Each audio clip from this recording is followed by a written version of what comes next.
Voltando agora, pessoal, com mais uma questão, né, que vamos responder, que vamos resolver para vocês.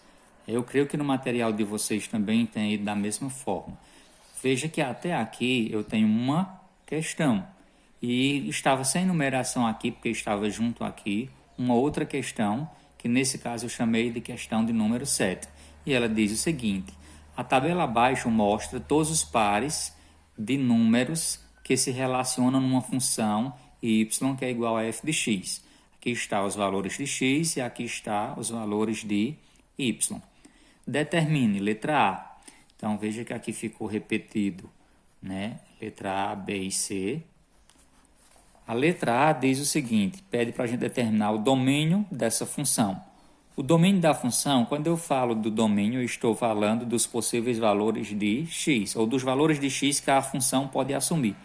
Nesse caso, né, o domínio dessa função f, né, f de x, deixar simplesmente assim o domínio da função, será igual a quem? Aos valores de x que a função assumiu aqui. Foi 1, 2, 3, 4 e 5. Esses foram os valores que a função assumiu nessa questão, nesse item. Passando agora para o item B, ele pede que a gente determine a imagem da função. A imagem dessa função f, vou colocar assim para ficar melhor, a imagem da função f será igual. Quando se fala da imagem, é dos valores de y assumido na função. E esta função assumiu os seguintes valores de y: 7, 12, 17, 22 e 27. Vou responder o item C aqui embaixo. O item C, ele pede a imagem do número 2. Veja, a imagem é um valor de y. O número 2, nesse caso, é o valor assumido por x. Então, qual é o valor de y quando x for 2? Se a gente observar aqui na tabela, o valor de y quando x é 2 é justamente y, que é a imagem, igual a quem? A 12.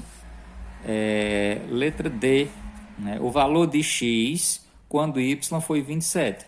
O valor de x quando y foi 27, se a gente observar aqui, quando y foi 27, x é justamente igual a 5, certo?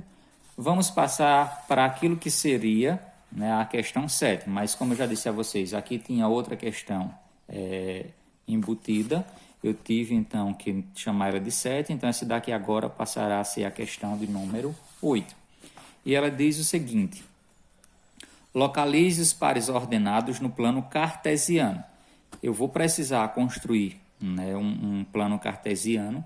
Nesse caso, eu não estou utilizando régua aqui, mas eu aconselho vocês a utilizarem régua. Eu vou tentar mostrar aqui como seria para vocês. Os valores de x e valores de y. 4 menos 9, ok. Valores de x e valores de y.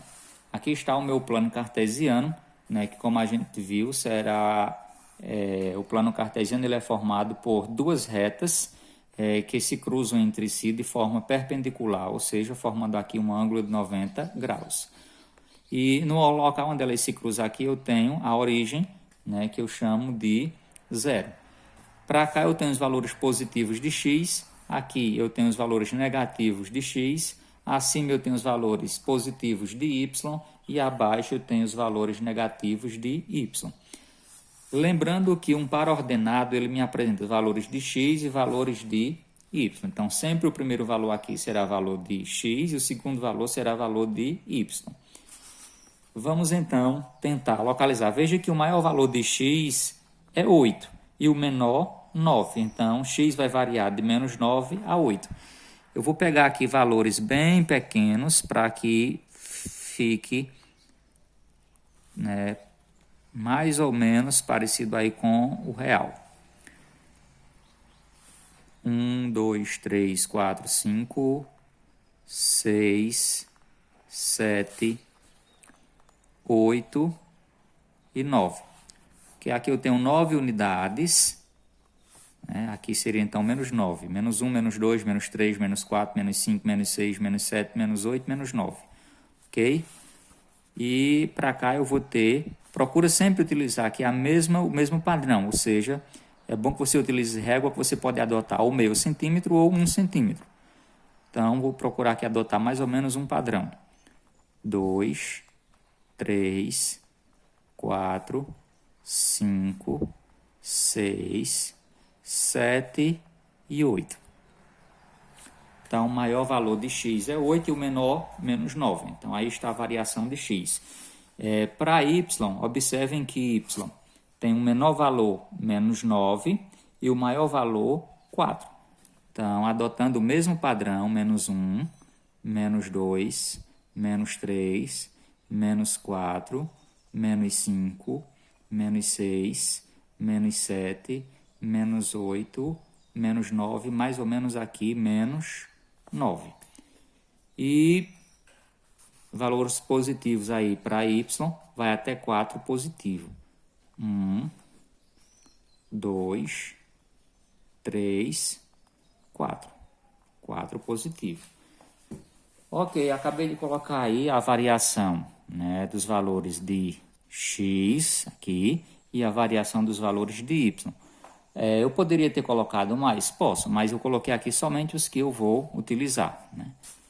Esse ponto aqui eu vou chamar de ponto A. Então, vamos localizar esse ponto A que tem coordenadas menos 9 de x, menos 9 de x e vai até 4 de y. Então, vou ter mais ou menos isso aqui para localizar o ponto. Com a régua, você vai tracejar aqui, ou linha semi-cheia, como alguns chamam. Esse aqui será o ponto que eu chamei de A. O meu ponto B, x será 8 e y 3. 8 e 3. O 3 de y será aqui e o 8 de x está aqui. Então, x agora é 8 e y será 3 positivo. Então, com a régua, você vai tracejar e mais ou menos aqui vai ficar esse ponto que eu vou chamar de ponto B. Ponto B.